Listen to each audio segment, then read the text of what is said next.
I wiped down the last table at Joe's Café, glancing at the clock that ticked steadily towards my freedom for the night. The diner's neon sign buzzed in the evening calm, a beacon for the occasional late-night wanderer looking for a cup of joe or a piece of pie. My apron, splattered with today's special, felt heavier with each passing minute. My shift was finally ending, and the real work, the kind that fueled my dreams, was about to begin.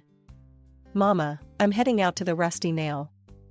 They asked me to do a couple of sets tonight," I called, my voice echoing slightly in the now empty cafe.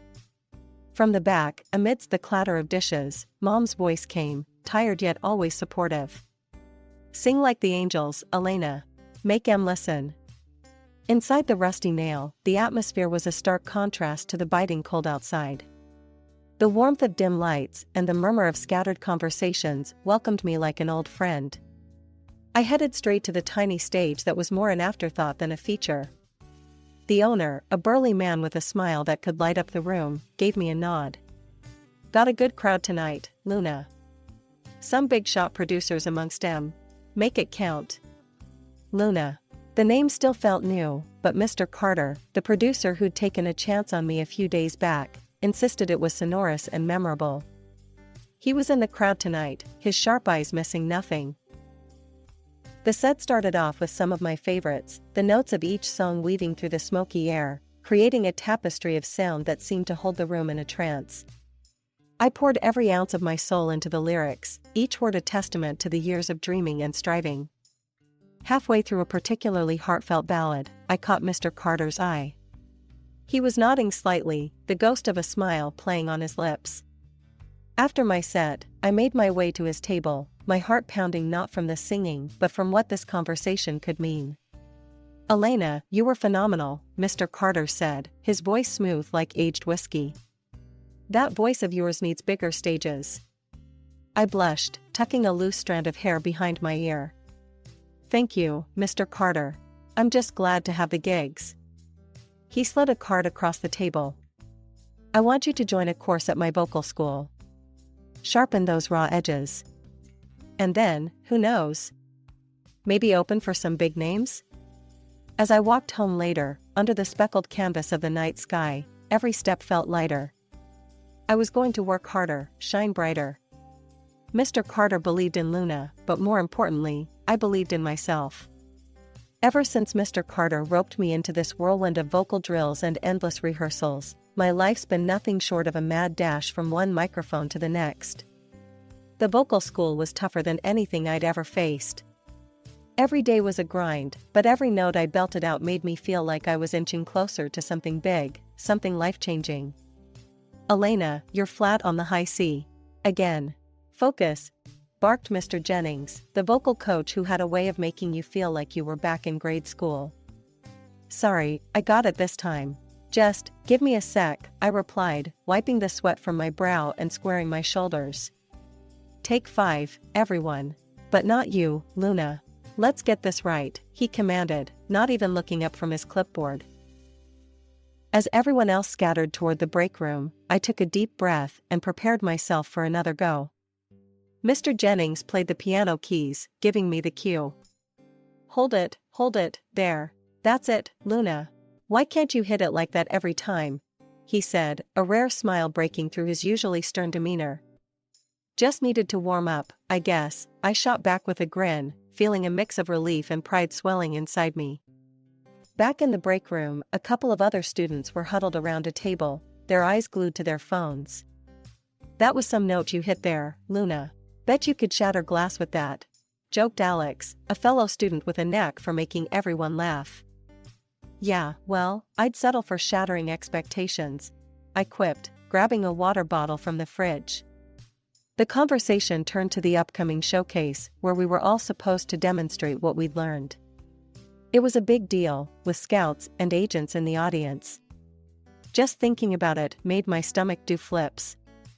"You ready for the showcase, Luna? Heard some big names might be dropping by," said Alex, his tone turning serious. "Ready as I'll ever be. Just gotta keep my cool and show 'em what I'm made of," I replied, trying to sound more confident than I felt. The day of the showcase arrived faster than a freight train. Backstage, the air was thick with nerves and hairspray. Stepping out onto the stage, the lights blinded me for a moment. I could see shadows of people out in the audience, some shifting in their seats, others silent in anticipation. The music started, and for a moment, everything else faded away. It was just me and the song. I poured every ounce of emotion I had into the lyrics, letting the melody lift me higher and higher until the final note hung in the air like a promise. The applause that followed was deafening. I couldn't help but smile, basking in the sound of it all. As I walked off the stage, Mr. Carter was waiting in the wings, his usual stern expression replaced with something softer, something akin to pride. As I changed back into my regular clothes and prepared to leave, my phone buzzed with a text from Mom. "Heard your showcase went great. So proud of you. Love you." Smiling, I typed back, "Thanks, Mom. Couldn't have gotten here without you. Love you more."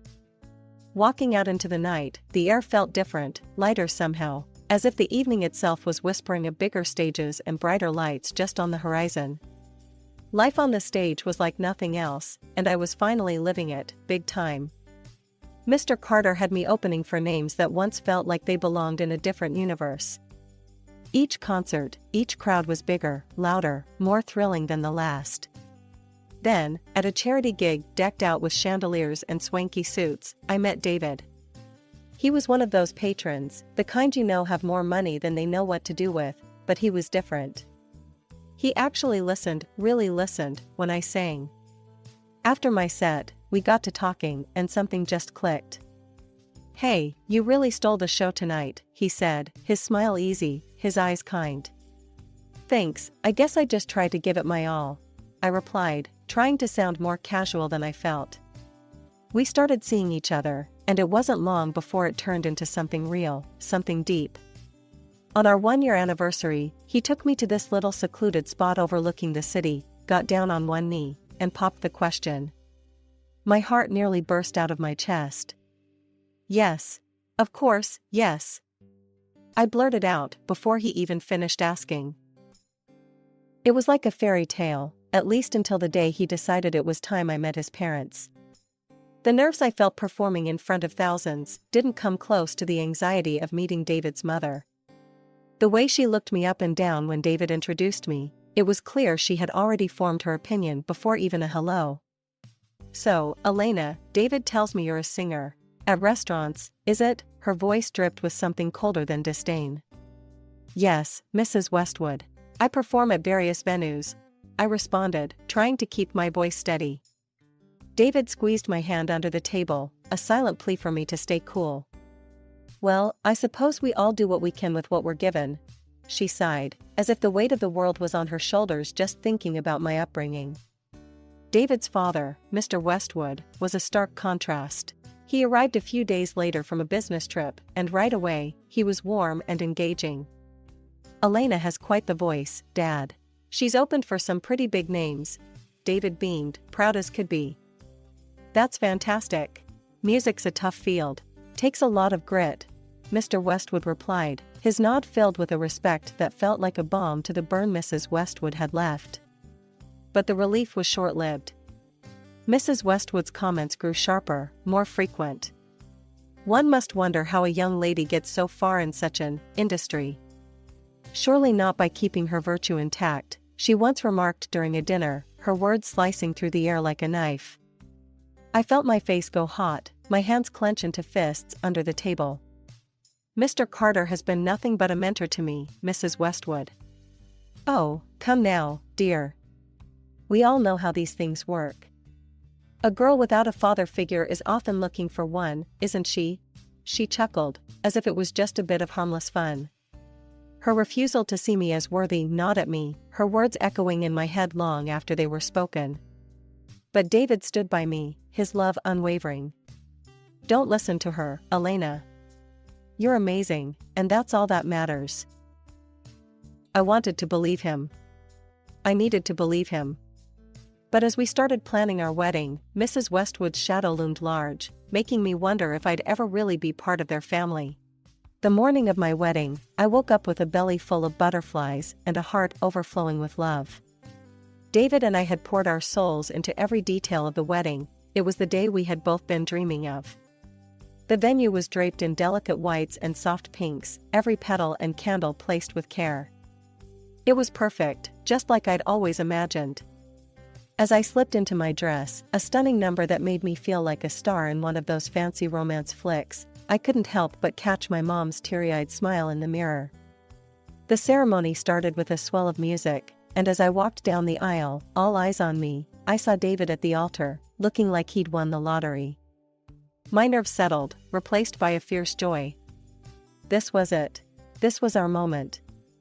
As we stood before the priest, hand in hand, the traditional question came.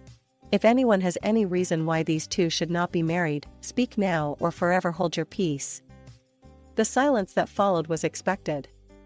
What wasn't expected was the sharp click of a heel and a voice that cut through the quiet like a knife. I have something to say. It was Mrs. Westwood, standing up in her finery, her face set in a mask of disapproval. Murmurs swirled through the gathered crowd as she started her tirade. This girl, Elena, is nothing but an uneducated dropout who grew up without a father. Her mother conceived her with the first man she met. Do we even know his name? The room went dead quiet, every word from her lips a slap to my face. I felt David's grip tighten around my hands, his jaw clenched. She barely scraped through school, and sings at night in eateries, in front of all sorts of men. This is not the kind of woman fit for our family, Mrs. Westwood declared, her voice ringing in the hall. Before I could shrink away, David stepped forward, his voice firm and loud. Mom, stop. I love Elena. Her past doesn't matter to me. I know her heart, her strength, and her character. That's the woman I chose to marry. His words seemed to silence the room even further, if that was possible. Mrs. Westwood looked stunned, her mouth snapping shut as she realized her son was not on her side this time. The priest cleared his throat. Shall we continue? With a nod from us both, the ceremony went on, but the poison of her words lingered, making my hands tremble and my heart race. It wasn't until the music started for our first dance that I felt a shift. David pulled me close, his hand warm on my back. Forget everyone else. It's just you and me now, he murmured as we swayed to the music. The first dance with David was like a dream. As we glided across the floor, his promises still echoing in my heart, I almost believed that the worst was over. As the last note of our song faded, Mrs. Westwood, flushed from too much champagne, stumbled to the center of the room, grabbing a microphone from the DJ. Such a lovely tradition, the father-daughter dance. Pity we won't see one tonight, eh? She slurred, her voice dripping with mockery. A hush fell over the room. I felt every eye on me, the weight of their stares like a blanket of ice. David's grip tightened on my hand, his whisper urgent. Ignore her, Elena, please. Before I could even muster a response, the side door creaked open, and a man, disheveled and dirty, staggered into the spotlight. My heart sank as Mrs. Westwood's cruel laughter cut through the stunned silence. Look here, perhaps this is Elena's father ready for their dance, she jeered. The room erupted in confused murmurs, some gasps, others hushed whispers. I felt my cheeks burn, my eyes stinging with unshed tears. I covered my face, unable to bear the spectacle. Suddenly, the sharp clack of heels announced my mother's arrival on the stage. Her voice, usually so gentle, was steel as she confronted Mrs. Westwood. This isn't a joke, Diane. You've gone too far. Apologize to my daughter, now. Mom demanded, her presence commanding silence. Mrs. Westwood, swaying slightly, just scoffed, her sneer evident even through her slurred words. Oh, come off it, it's just a bit of fun. Lighten up. That's when Mr. Westwood, who had been silent until now, stepped forward, his face dark with anger. Diane, enough. What are you thinking? He turned to the audience, his voice carrying a mix of embarrassment and authority. This man is an actor, hired by my wife as a distasteful joke. I apologize to everyone here, especially to Elena and her family. He then turned sharply to his wife. You need to leave, now.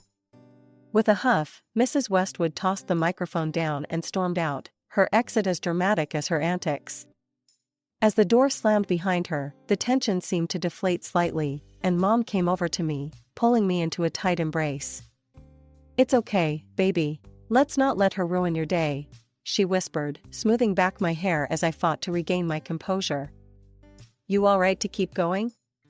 David asked, his eyes searching mine for any sign of retreat. I nodded, wiping my eyes. "Yeah, let's finish this. For us." The rest of the evening passed in a blur of dances, toasts, and laughter, so much so that by the end of the night, I had almost forgotten the cruel stunt Mrs. Westwood had pulled. Almost, but not quite. Every now and then, the memory would resurface, a sharp stab reminding me that despite the beautiful vows and the joyous celebration, a shadow lingered over our new beginning. Ever since the wedding, Mrs. Westwood had been quieter, but a tiger doesn't change its stripes overnight. When she called me about a charity event she was organizing, her voice had that same old chill. "Elena, you should come to the charity concert next weekend. There will be some truly talented singers there. It might be educational for you," she said, her words dripping with that familiar condescension. I bit my tongue to keep from snapping back. "Sounds lovely, Diane. Who's performing?" She hesitated, a scoff hidden just beneath her breath. "Oh, various artists. I can't quite remember all their names." Typical Diane, setting the stage to belittle me. But I played along. "Well, I'd love to attend. Thanks for the invitation." That very night, Mr. Carter, my producer, called with some interesting news. "Luna, you're set to perform at a charity event next Saturday. It's a big gig, lots of high rollers." I paused, a slow grin spreading across my face as I connected the dots. This wouldn't happen to be the Westwood charity concert, would it? "That's the one. How'd you guess?" Mr. Carter chuckled on the other end. "Just a lucky guess," I replied, my mind already ticking. "Carter, let's keep it under wraps that Luna is actually Elena Westwood, okay? I want it to be a surprise." He laughed, clearly amused by the idea. "You got it, Luna. They'll only see your stage name." The night of the concert, the venue was buzzing with the city's elite, all finely dressed and ready to be entertained. Mrs. Westwood was fluttering around like a peacock, greeting donors and flashing her insincere smiles. As I arrived, hidden behind the stage, I could hear her addressing the crowd. "Thank you all for coming tonight. Your generosity supports a great cause. And now, please welcome the sensational Luna." The crowd clapped politely, some craning their necks to see the rising star Mrs. Westwood had boasted about. I took a deep breath and stepped into the spotlight. The hush that fell was delicious. As the first few notes of the song filled the air, I began to sing, pouring every ounce of my passion into the words. From the corner of my eye, I saw Mrs. Westwood's rigid posture falter. She fumbled with her phone, probably texting Mr. Carter in a panic. When the song ended, the applause was thunderous. I took my bow, my heart soaring as the applause washed over me. It wasn't just a performance, it was a victory. Stepping off stage, I caught snippets of conversations, praises mingled with surprise. "Wasn't that Elena Westwood? Diane's daughter-in-law?" "Yes, the very one. Who would have thought?" Mrs. Westwood cornered me backstage, her face a mask of fury barely contained. "What is this stunt? You embarrassed me in front of all my guests." I met her glare with a calm I didn't feel. "Diane, I was invited to sing. I just did my job. You said yourself you wanted to hear from talented singers." Her lips thinned into a line, and for a moment, I thought she might cause another scene. But she turned on her heel and stormed off instead. After my performance, David and I stood hand in hand, soaking in the success of the evening. My heart was still racing from the thrill of it all, but that high crashed down when Mrs. Westwood took the stage again. Her face twisted with disdain, she grabbed the microphone from the MC. "While the voice may be delightful, let's not forget who we're applauding," she sneered, her voice echoing through the hall.